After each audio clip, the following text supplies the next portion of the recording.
¿Tienes una conciencia limpia? Cuando uno de nosotros ofendemos, pecamos contra Dios y contra nuestros prójimos, el Espíritu Santo nos mueve el arrepentimiento. Pero, ¿cómo podemos saber si en verdad existió un arrepentimiento verdadero que viene de lo alto y que es concedido por Dios, como enseña la palabra en 2 de Timoteo 2:25, que indica que con mansedumbre corrija a los que se oponen, por si quizá Dios le conceda que se arrepientan para conocer la verdad? La Escritura nos enseña cómo identificar el arrepentimiento verdadero. Y todos sabemos la historia del hijo pródigo, el segundo nacido de un hombre, ese que escandalosamente pidió los bienes de manera anticipada y que eso equivalía a desear la muerte de su padre. Pero ese padre, clemente y misericordioso, aún así le repartió los bienes, una tercera parte de todo. Bienes que fueron perdidos en vino y desperdiciados en el mundo. En miseria y hambruna, el llamado hijo pródigo no tuvo otra opción que tomar el servicio más miserable posible: apacentar animales inmundos, cerdos, deseando comer incluso de las vainas con las que se alimentaban los cerdos. Por la hambruna, por su condición, había llegado a ser ya miserable y nadie le daba nada. Dice la palabra de Dios, y volviendo en sí, señala la Escritura, dijo: ¿cuántos jornaleros en casa de mi padre tienen abundancia de pan, y yo aquí perezco de hambre? La palabra de Dios nos ilustra en esta historia la condición propia de cada uno de nosotros y la necesidad del arrepentimiento genuino y sincero. Ese hijo pródigo eras tú y era yo, y los pecadores que desperdiciamos los privilegios que Dios ofrece al menospreciar cualquier relación personal con Él. Tú y yo seguramente nos hemos alejado de Dios en algún momento, y volviendo en sí, dice la palabra de Dios. Y es que el arrepentimiento sincero comienza con volver en sí. Seguramente muchos hombres y mujeres consideran sus posesiones materiales, su salud, su juventud, su conocimiento, como algo que les basta para vivir. Otros, en su amor por el mundo y el pecado, están entretenidos ufanamente y separados del Creador. Me levantaré, iré a mi padre y le diré: Padre, he pecado contra el cielo y contra ti. En esta historia de arrepentimiento, luego de volver en sí, Él no le culpó a otros, a las circunstancias, no puso la responsabilidad en otro lado. Eso lo hace quien no tiene un arrepentimiento verdadero, porque el arrepentimiento consiste en reconocer: he pecado, como dijo el hijo pródigo. Nadie se puede acercar al perdón de Dios si no ha reconocido su pecado primero. Como dice el Salmo 32:5, te manifesté mi pecado y no encubrí mi iniquidad. Dije: confesaré mis transgresiones al Señor, y tú perdonaste la culpa de mi pecado. El arrepentimiento significa reconocer que no hay ningún mérito personal. El haber estado sumido en el pecado hace sentirnos indignos del amor de Dios, como este hijo pródigo que reconoció su indignidad. Ya no soy digno de ser llamado tu hijo, así replicó. Y es que el vencer una vida pecaminosa proviene del poder capacitante de Dios para quienes en el proceso de arrepentimiento sienten indignidad por el pecado cometido. Además de ello, quien se arrepiente en verdad acepta nuevas limitaciones. No viene a la escena con exigencias, no demanda su posición anterior a la situación pecaminosa. El hijo pródigo no exigió su posición anterior, sino le dijo: hazme como uno de tus jornaleros. Estaba preparado para aceptar las limitaciones de la disciplina que había desechado cuando salió de la sombra de protección de su padre. No exigía nada, estaba en posición de siervo. Y esta es la posición de los hijos de Dios cuando nos arrepentimos: ser humildes, aceptar la corrección y no existir bajo una soberbia, Colocarnos en la misma situación que estábamos no era posible, aunque Dios en su amor y misericordia nos dará la posición de honor cuando hayamos aprendido lo que Él desea de nosotros. Y es que el pecado no solo nos afecta en la relación con el Señor, el pecado afecta también a quienes nos rodean, a la familia, a las relaciones diversas, a la iglesia. Y lo vemos al continuar este relato. Dice la Escritura, y su hijo mayor estaba en el campo, entonces se enojó y no quería entrar. Salió por tanto su padre y le rogaba que entrase. Mas él respondiendo dijo al padre, he aquí, tantos años te sirvo, no habiéndote desobedecido jamás, y nunca me has dado ni un cabrito. Pero cuando vino este tu hijo que ha consumido tus bienes con ramera, has hecho matar para él el becerro gordo. El hijo pródigo no pecó solo contra Dios, afectó a todos los miembros de la familia. Una confesión de su falta habría quizás ayudado a menguar la molestia del hermano mayor y obtener paz y conciliación. El padre entonces contestó, hijo, tú siempre estás conmigo y todas mis cosas son tuyas, mas era necesario hacer fiesta y regocijarnos, porque este tu hermano era muerto y ha revivido, se había perdido y es hallado. El padre restaura al hijo en plena comunión, pero estaría todavía bajo la tutela del hermano mayor, quien tenía sus bienes, y el hijo pródigo ya no tenía herencia.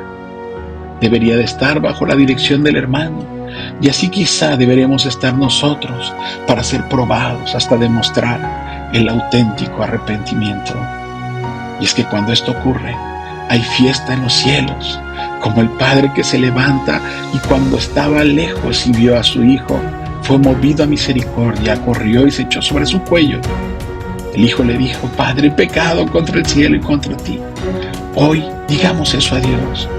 Y Él saca el mejor vestido, el de su hijo, y nos viste y hace fiesta, porque éramos muertos y hemos revivido, estábamos perdidos y hemos sido hallados por Cristo.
Seguramente muchos hombres y mujeres consideran sus posesiones materiales, su salud, su juventud, su conocimiento, como algo que les basta para vivir.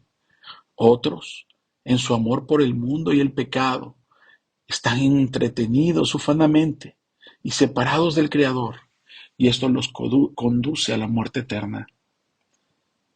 Me levantaré, iré a mi padre y le diré: Padre, he pecado contra el cielo y contra ti. En esta historia de arrepentimiento, luego de volver en sí, él no le culpó a otros, a las circunstancias, no puso la responsabilidad en otro lado. Eso lo hace quien no tiene un arrepentimiento verdadero, porque el arrepentimiento consiste en reconocer: he pecado, como dijo el hijo pródigo. Nadie se puede acercar al perdón de Dios si no ha reconocido su pecado primero. Como dice el Salmo 32:5, te manifesté mi pecado y no encubrí mi iniquidad. Dije, confesaré mis transgresiones al Señor, y tú perdonaste la culpa de mi pecado. El arrepentimiento significa reconocer que no hay ningún mérito personal. El haber estado sumido en el pecado hace sentirnos indignos del amor de Dios, como este hijo pródigo que reconoció su indignidad. Ya no soy digno de ser llamado tu hijo. Así replicó. Y es que el vencer una vida pecaminosa proviene del poder capacitante de Dios para quienes en el proceso de arrepentimiento sienten indignidad por el pecado cometido. Además de ello, quien se arrepiente en verdad acepta nuevas limitaciones, no viene a la escena con exigencias, no demanda su posición anterior a la situación pecaminosa. El hijo pródigo no exigió su posición anterior, sino le dijo: hazme como uno de tus jornaleros. Estaba preparado para aceptar las limitaciones de la disciplina que había desechado cuando salió de la sombra de protección de su padre. No exigía nada, estaba en posición de siervo.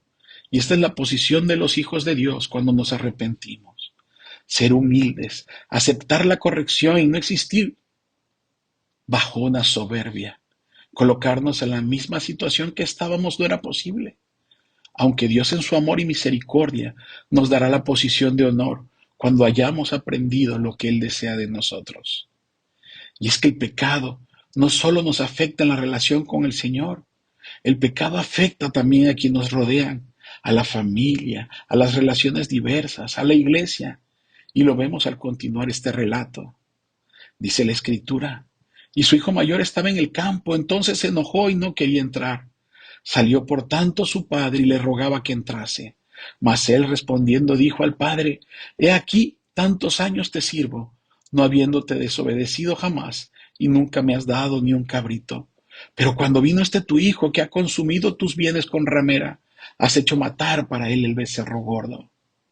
El hijo pródigo no pecó solo contra Dios, afectó a todos los miembros de la familia. Una confesión de su falta habría quizás ayudado a menguar la molestia del hermano mayor y obtener paz y conciliación. El padre entonces contestó: hijo, tú siempre estás conmigo y todas mis cosas son tuyas, mas era necesario hacer fiesta y regocijarnos, porque este tu hermano era muerto y ha revivido, se había perdido y es hallado. El padre restaura al hijo en plena comunión, pero estaba ella todavía bajo la tutela del hermano mayor, quien tenía sus bienes, y el hijo pródigo ya no tenía herencia. Debería de estar bajo la dirección del hermano, y así quizá deberemos estar nosotros para ser probados hasta demostrar el auténtico arrepentimiento. Y es que cuando esto ocurre, hay fiesta en los cielos, como el padre que se levanta y cuando estaba lejos y vio a su hijo, fue movido a misericordia, corrió y se echó sobre su cuello. El hijo le dijo: Padre, he pecado contra el cielo y contra ti. Hoy digamos eso a Dios. Y él saca el mejor vestido, el de su hijo, y nos viste y hace fiesta, porque éramos muertos y hemos revivido, estábamos perdidos y hemos sido hallados por Cristo.